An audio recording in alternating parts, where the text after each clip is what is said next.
There's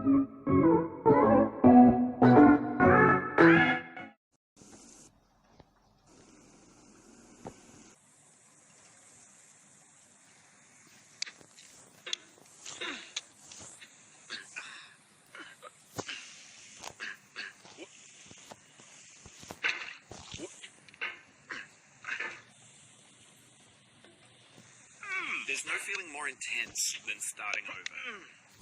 If you deleted your homework the day before it was due, as I have, or if you left your wallet an hour in the commute, if you won some money at the casino and then put all your winnings on red but it came up black, if you got your best shirt dry cleaned before a wedding and then immediately dropped food on it, if you won an argument with a friend and then later discovered that they just returned to their original view, starting over is harder than starting up.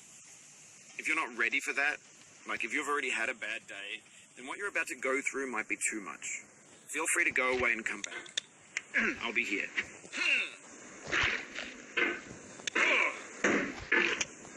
Alright, thanks for coming with me on this trip.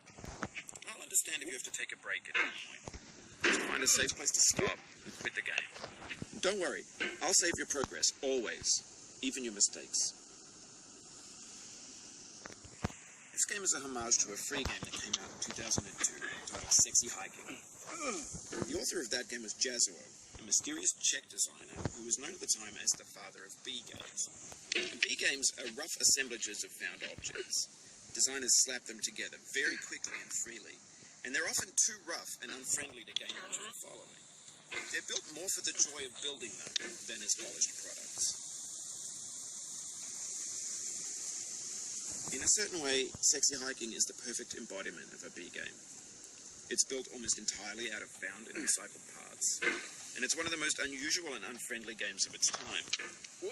In it, your task is simply to drag yourself up a mountain with a hammer.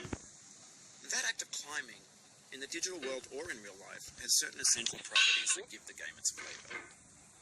No amount of forward progress is guaranteed. Some cliffs are too sheer or too slippery, and the player is constantly, unremittingly in danger of falling and losing everything. Anyway, when you start Sexy Hiking, you're standing next to this dead tree that blocks the way to the entire rest of the game. It might take you an hour to get over that tree, and a lot of people never got past it. You prod and you poke at it, exploring the limits of your reach and your strength, trying to find a way up and over. And there's a sense of truth in that lack of compromise. Most obstacles in video game worlds are fake. You can be completely confident in your ability to get through them once you have the correct method or the correct equipment or just by spending enough time. In that sense, every pixelated obstacle in Sexy Hiking is real. The obstacles in Sexy Hiking are unyielding, and that makes the game uniquely frustrating. But I'm not sure Jazzuo intended to make a frustrating game. The frustration is just essential to the act of climbing, and it's authentic to the process of building a game about climbing.